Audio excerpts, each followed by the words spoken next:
qui m'ont fait passer de l'athéisme à il y a peut-être quelque chose. La première, c'est les vérités de la Bible. Dans l'Ancien Testament, qui ont été écrits par des Hébreux il y a 2600 ans, il y a un certain nombre de vérités qui sont parfaitement justes. Et c'était des vérités à un moment où ils les ont écrits qui étaient totalement contre les pensées de l'époque, des pensées de pays très riches avec des bibliothèques, des savants, et eux c'était juste un groupe de bergers, il y avait 2-3 moutons et ils ont dit des vérités qui étaient totalement aujourd'hui parfaitement vraies. Une des vérités les plus marquantes, c'est qu'ils savaient que la lune et le soleil c'était pas des dieux, mais juste des lampadaires. Je cite, Dieu dit qu'il y ait des luminaires au firmament du ciel pour séparer le jour et la nuit. Dieu fit les deux grands luminaires, alors qu'à ce moment-là, toutes les sociétés, sans distinction, disaient que la lune et le soleil c'était des dieux grecs, du coup les plus connus, disaient que le soleil c'était Hélios et Apollon et la lune c'est l'aîné et Artémis. Les Incas ils disaient que le soleil c'était Inti et la lune c'était Mamak. Donc là, pour les Hébreux, coup de chance. La deuxième vérité, c'est qu'ils savaient que tous les êtres humains étaient égaux. À ce moment-là, toutes les sociétés pensaient qu'il y avait des dieux dans les arbres, que les empereurs c'était des demi-dieux, qu'il y avait des esclaves aussi. Et les Hébreux notent, donc il, Dieu, il a fait que tous les hommes sortis d'un seul sang habitassent sur toute la surface de la terre. Et je cite encore, moi aussi, je suis un mortel, pareil à tous, descendant du premier homme façonné à partir de la terre. Ils savaient qu'il y avait un début à l'univers, et là c'est le plus marquant parce que le début à l'univers, on sait que depuis le Big Bang. Avant on croyait, même Einstein au début de sa vie croyait que le temps était infini, que la terre était là depuis toujours. Au commencement, Dieu créa le ciel et la terre, toute première phrase de la Bible. Dieu dit que la lumière soit et que la lumière fut. C'est lui qui vit à jamais à créer l'univers entier. Voilà, à ce moment-là, tout le monde, même les sociétés les plus riches,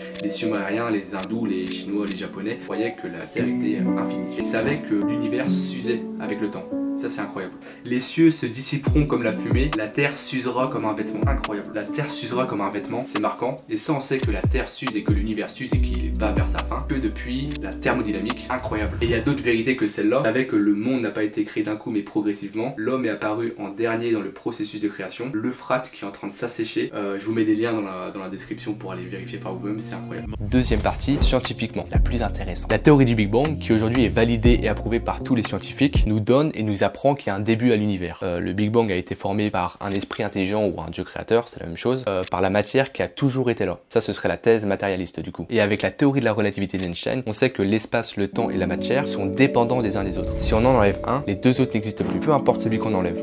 Donc les trois ont été créés d'un coup et par quelque chose qui est hors des trois, par quelque chose qui est hors du temps, de l'espace et la matière. Et si on fait un parallèle avec la Bible, je sors la Biblasse, au commencement, donc c'est un mot qui fait référence au temps, le commencement, un début, commencement. Dieu créa le ciel, l'espace et la terre, la matière. Scientifiquement, c'est très juste. Là, on dit pas que c'est Dieu, on dit juste que la thèse matérialiste ne fonctionne pas. J'ajoute qu'il y a une chance sur 10 puissance 60 univers que le nôtre soit comme il est et accueille la vie. Donc il faut croire à la théorie du multivers, l'idée qu'il y a plein d'univers pour que le nôtre puisse accueillir la vie. Et j'ai fait mes petites recherches, c'est pas impossible qu'il y ait plein d'univers. Déjà, il faut croire à 10 puissance 60, sachant qu'il y a à peu près 10 puissance 23 grains de sable dans le Sahara. Mais la question serait la même en fait. Qui aurait créé ces milliards de Big Bang et ces milliards d'univers? Parce que ce serait toujours quelque chose hors du temps, de la matière et de l'espace. Partie 3, ce qui me choque pas mal aussi, les miracles. Quelqu'un de matérialiste ne croit pas aux miracles, et j'ajoute quand même ne croit pas aussi à la réincarnation, parce que si le corps meurt, il peut pas se réincarner dans un autre corps. Le premier miracle, c'est Fatima. Et là, j'ai fait un TikTok sur ce miracle en répondant aux principales récusations athées, donc je vous laisse le regarder. Dieu a-t-il fait un miracle à Fatima, ce qui prouverait son existence? 13 octobre 1917, le récit d'une danse du soleil est partagé par plusieurs personnes dans les journaux, livres, que ce soit des chrétiens et des athées. Phénomène vu par minimum 30 000 personnes sur la Cova da Iria. Pourquoi autant de monde ce jour-là? La Vierge Marie serait apparue à 3 enfants à 6 reprises, en leur donnant l'indication qu'elle allait produire un miracle dans 3 mois.